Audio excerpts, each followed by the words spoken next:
today, and I thought he brought up something very important because this guy is someone that votes for the MVP, and he talked about who he would vote for and what he thought about Brock Purdy. Let's check this out. I just keep feeling that no one is going to give this guy the respect he deserves because he was the 262nd pick in the draft. And look, that happened to Tom Brady. People just don't remember it now because everybody now looks at Brady won 7 Super Bowls. We don't care how much, we don't care how much, how much success he has. We don't care about that. We only know that he was drafted 262nd. So look, I think there are going to be some people who are going to just really not like Brock Purdy or are going to not kind of respect Brock Purdy. And, life's just got to move on. I think he handles all of it great. It just is water off a duck's back with him, and it should be. The people who still have him ranked low in these quarterback rankings and everything, you just have to just say, so what? And that's kind of how I look at it right now, too. It's all about the fact that he's got a fantastic supporting cast. And so everybody says, okay, he's got this fantastic supporting cast, so that is going to impact what we think of him. And, going back to Cam Newton for a second, the thing that really kind of upsets me is the wrong word. The thing that I'm befuddled by when people criticize quarterbacks who are playing well. It reminds me of people who would criticize John Stockton because, you had Karl Malone to pass to, and and I'm not a big NBA fan, but I'm sure he had other guys on that team who were good shooters and all that. But so an assist guy in football, in a lot of ways, is what a quarterback in basketball is in a lot of ways what a quarterback is in football. Tom Brady always viewed his job as putting the ball in the hands of his playmakers. I bet he said it 64 times a year. My job is to put the ball in the hands of the guys who, can run with it and score touchdowns, and that's what I'm going to do. And so if that's a quarterback's job, and he does it, and let's just say Brock Purdy's case, for instance, he does it better than anybody in football this year. What exactly is there to criticize? I just don't understand that, and that's why I just don't really think about it all that much anymore. Peter, what's your weekly update on how you view the MVP race? I'm totally thrown into a funk right now. Absolutely thrown into a funk because of what I saw out of Lamar Jackson. And I'm still thinking that Tyreek Hill has a chance to insert himself into this, into this race. I don't think I've changed my mind from a couple of weeks ago, where I would still think of Brock Purdy number one, but I think it's still really, really open because a lot is going to happen in these last 3 weeks. I think the last thing I would say, I have all the respect in the world for everybody on Christian McCaffrey. You cannot play the running back position better than Christian McCaffrey is playing it. In all ways, he is borderline irreplaceable. We see it every single week.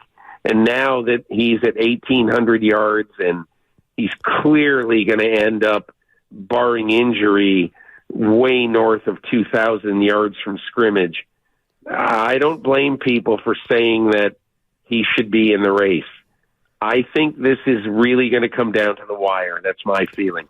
All right, man. So first of all, he defends Brock Purdy for all the BS that's going on about the narratives that are going on about Brock Purdy. So he likes Brock Purdy, and he said if it were today, he actually would vote for Brock Purdy. But it could change because obviously we have the Ravens coming up, and we still have 2 other games after that.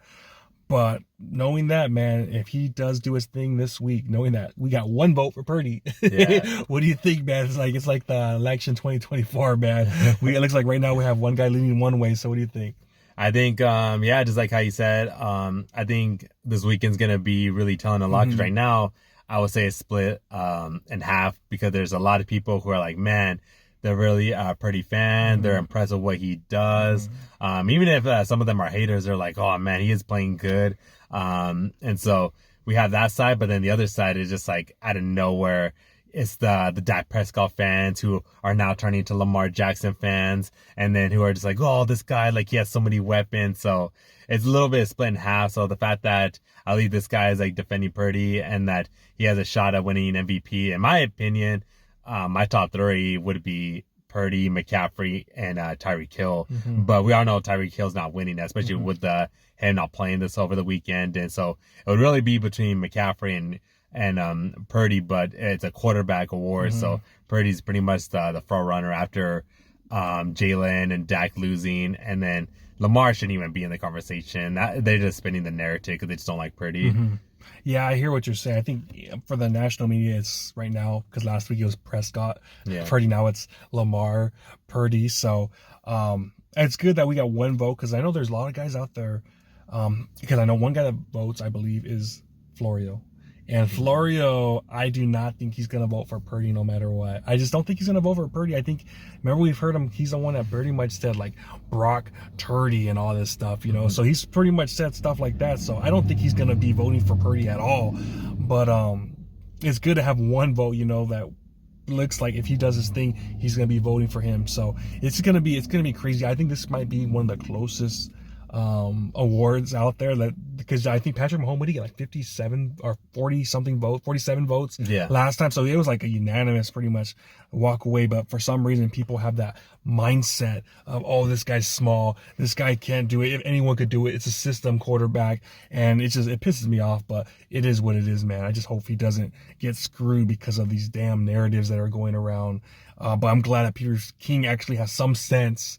Like, dude, come on, it's common sense. This guy. Yeah, if he doesn't win it, it's pretty much just like, oh, like they're rigging that stuff just because they don't want the last pick to win it. And yeah, it's basically saying, you know, like they don't want to admit they're wrong, because who's that guy who covered the 49ers in the game, the announcer, I don't know his name, but he was like, okay, I do scouting as far as my NFL network, I also do that. And he's like, we were wrong, and us as like scouts, we got it wrong, and we don't want to admit it. He's like, I'll be the first to admit that I was wrong about Brock Purdy. And he's basically said, oh, he's a stud. And I was like, it was refreshing to hear, because a lot of these guys, that's what they don't want to do. They do not want to admit Brock Purdy was not the guy. And it happened kind of maybe with Tom Brady too, because he was a late round pick. People didn't want to think, oh, it was a fluke, whatever. But then he just kept doing it over and over. And I think that's what Purdy's got to do. Yeah. He's got to keep winning and winning and winning. Finally, they'll shut up. So hopefully he does that. That'll be sick, man. I mean, that's all I'm just hoping for, that he wins this weekend and that he continues it. Because, man, even like how you mentioned right now, even Brady still had that narrative up until like he retired. Second, third. Oh, yeah. Even until he retired, because they were saying, oh, it's because of Belichick, remember? Oh, yeah. And so, like, no matter what, like, there's always going to be a narrative, because these analysts, one, they need something to write about. Two, they're just like haters. And so if you're not their guy, if you're not like, I would say like their guy right now, for example, is Patrick Mahomes. Even though he's having a bad season, not because of him, just because the team sucks, they're still like, wow, he's still an amazing quarterback, and he's like, still had the chance to win the Super Bowl. And it's like, what the heck, man? Like this guy, like you see that his team's struggling, and that they shouldn't even be talking about him. They should be talking about more about like people like Brock Purdy and like what Jackson are doing and all these other like quarterbacks versus like their guy, you know. But they're always going to be pushing like who they want, you know. Yeah, it's like an agenda going on, you know. It's definitely an agenda.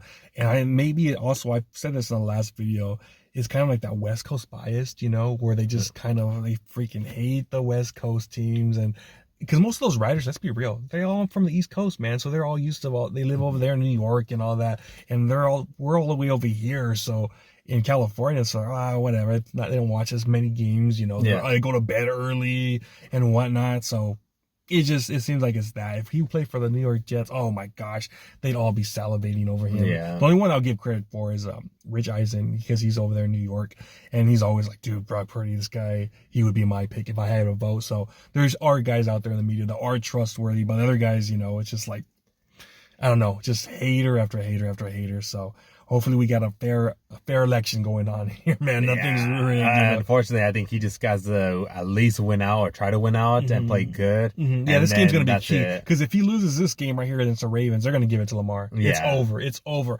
Purdy's got to win this, and he can't lay an egg against Washington. Yeah. Because if he does, it's not fair. They're going to probably give it to someone else, maybe Dak Prescott. Which is like dumb because we're in first place regardless. It's dumb. Absolutely, it's crazy. But he's got to do more than what everybody else thinks because there's this narrative around him. If it was Dak Prescott, he wouldn't even have to worry about this game. He would have it in the bag if he was playing like Brock Purdy. But it is what it is, man. That's what we got. Let us know what you think about this whole situation. What do you think about Peter King saying that right now? If he were to vote, he would lean towards Brock Purdy. Let us know down below. Like this video, comment. Talk to you next time. Peace.